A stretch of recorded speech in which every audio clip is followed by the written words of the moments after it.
एक जंगल में एक लालची और नल्ला भालू रहता था। भालू हर समय ज्यादा की तलाश में रहता था। भालू इज ए वेरी नॉटी गाय। एक दोपहर जब भालू सोकर उठा तो उसे जोरों की भूख लग रही थी। भालू अपने मैले बदन को खुजलाकर बैठ गया। अब भालू भोजन की तलाश में निकलेगा। उस दिन मौसम हमारी सोच जितना साफ था। सुनहरी धूप खिली हुई थी। भालू ने सोचा, कितना अच्छा मौसम है। इस मौसम में तो मुझे फ्राइड फिश खानी चाहिए। भालू की आंखों में लालच और हैवानियत साफ साफ दिख रही थी। ये सोचकर भालू नदी किनारे अपनी तशरीफ जमाकर बैठ गया। भालू ने सोचा कि एक बड़ी और गुलाबी मछली हाथ लग जाए तो मौजानी लाइफ हो जाएगी। उसने पूरी उम्मीद से नदी में हाथ डाला और एक मछली उसके हाथ आ गई। भालू बहुत खुश हुआ। भालू के मन में लड्डू फूटे। लेकिन जब भालू ने हाथ नदी से बाहर निकाला तो उसके अरमान टूट के बिखर गए। उसके हाथ लगी मछली छोटी और काली थी।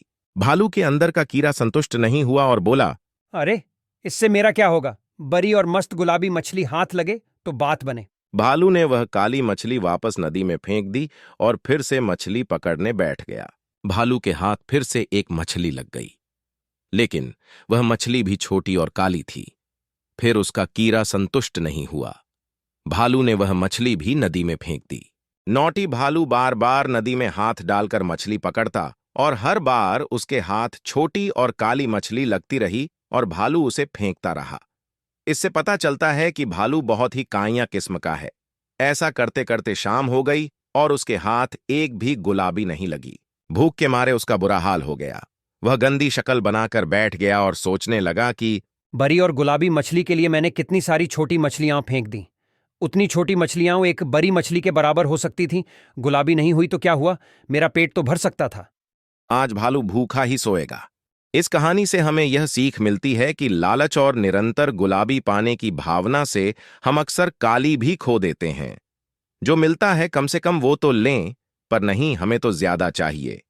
ये भालू तो आज भूखा सोएगा, लेकिन अगर आपने भी ऐसा किया तो जिंदगी में हमेशा सफलता के भूखे रह जाएंगे।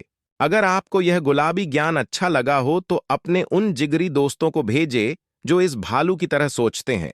उनको सही राह पर लाइए और हाँ, लाइक करना न भूलिए, ताकि ऐसा और ज्ञान हम आप तक पहुंचाते रहे।